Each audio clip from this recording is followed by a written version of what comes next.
Okay, here's some more Golden Age comics. This is a cool one here, but it's all kind of torn up. Superman number 35. It's an early issue, but look, it's all ripped up in the front. Wouldn't even fit in a Golden Age bag. Had to put it in a magazine bag. It's all famous crime. I think this is another one of those seduction of the innocent issues. All true crime.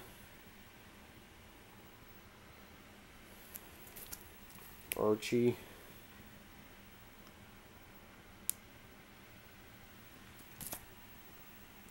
Authentic police cases. I keep getting that glare from the camcorder light. I should cover it up with my finger. I'm right-handed, though. It's kind of hard to do.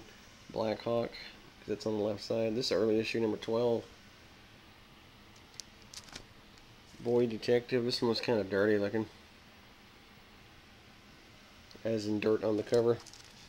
Combat Casey. Corner torn off. Exciting romances. Some of these old romance comics are funny, man. They make me laugh. Fight against horror. Fight against crime. The corner's ripped to shreds like somebody ate it. A mouse ate it or some shit. Fighting Marines.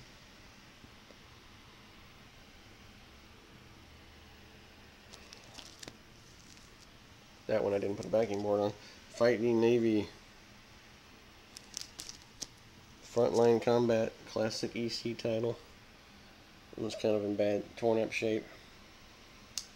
Most of these are probably good, very good condition, I would guess. If you hadn't watched the other videos, some friend of mine found these in a house he was going through. They used to belong to his wife's uncle when he was a kid. Little Abner joins the Navy. This one was actually a promotional comic. If you can see it real close, it has a Houston address, post office building. Look at this guy. These were all found in Houston, Texas. Purchased here back in the 1950s. They've been sitting in a house for all these years, I guess. His friend of mine's mother-in-law owns all these houses, apparently. I'm not sure what the story is, but they have a bunch of stuff they found. He called me up because he knew that I used to collect comic books, and I think I told him. He's always going to garage sales and real estate sales and buying and reselling things. This one here is all ripped up. So if you ever find any old comic books, let me know.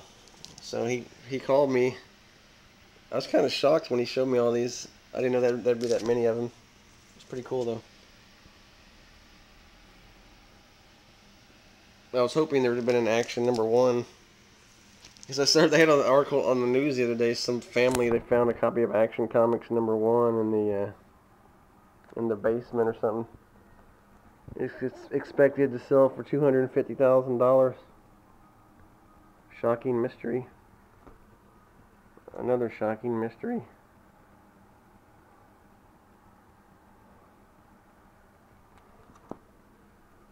Spy Fighters.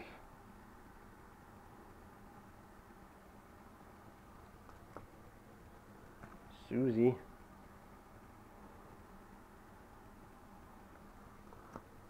Teenage Romances.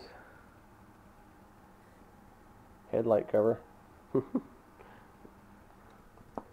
Teenage Temptations. I think this one was kind of like a drug issue, or I think it was might be another one with Seduction of the Innocent Ones. Two-Fisted Tales. I love all these old ECs. Got a few of them in here. U.S. Fighting Air Force. War Heroes. This guy, he was into war, horror comics, sci-fi, Web of Mystery. Cool cover. A lot of them have these arrival dates on the cover. He must have been getting to the newsstand early waiting for him or something.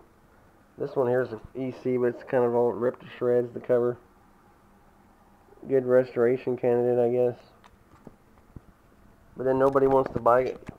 I don't know if restored comic books, there seems to be a stigma against them. Mad #27. Early issue.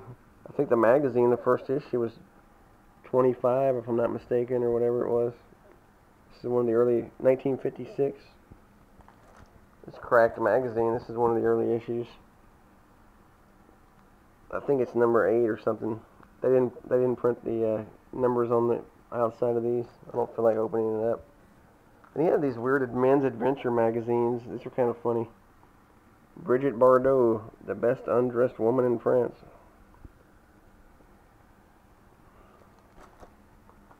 These are kind of like Maxim in a way, like today, but they had like adventure stories in them too. Then they have like some pinups. Stag. Escape from Borneo. How the FBI cracked Florida's U-boat base. There was some old pinup photo in here. These are some men's magazines where the covers were ripped off. Learn radio television. Be a nurse. Mickey Mouse Balloon Club on the back. Man's life. Job holding men don't satisfy their wives. What? John Paul's 500 Native Brides. Sir. The Girl Lottery at Madame Laura's. These are funny. Modern Man. This is kind of like Maxim or something like that today. Bareback paint job. Okay, whatever that means. These are a bunch of ones he had with no covers. So I'm not sure what all these are. Some of them had covers. I think this one goes with this cover, but I'm not sure.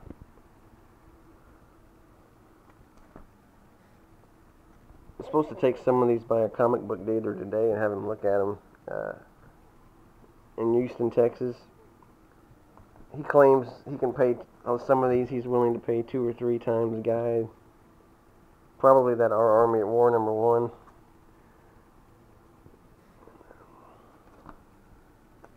I'm selling them for a friend, actually, and taking a percentage. I would love to just keep all these for myself, but let's see what happens. See what that comic book shop guy says.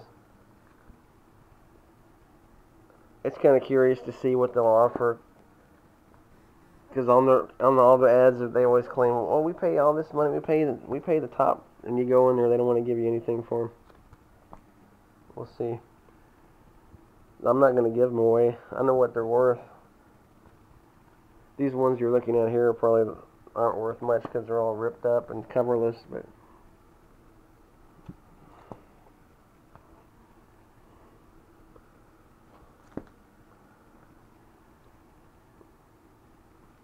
heck, I would love to just keep all these for myself. Even these coverless ones are still fun to read. I'm not really a fan of the new comic books. I like Golden Age, Silver Age. The last era I kind of liked was maybe the 70s, Bronze Age, and the 80s is the ones I grew up with.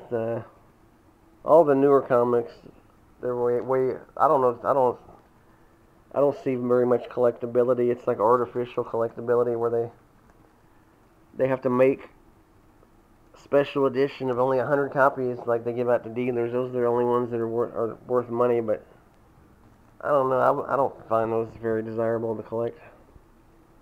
I'd rather collect something that's 50 years old that no one else has. That's more interesting to me than some bullshit, pardon my French, put out by these new the comic book companies where they make some bullshit. Special edition only sent to the dealers, 300 copies. And some idiot wants to pay $1,000 for it. They have to be nuts. Especially, it's just the same comic book. They just put a different cover or some shit on it. Pretty stupid, if you ask me. This one here was kind of ragged out. Wanted Jesse James. Anyway, that's it. About 200 comics. They're worth about $3 grand. See what the comic dealer wants. There's another look at that Superman. 35. Too bad he didn't keep better care of that one. Peace.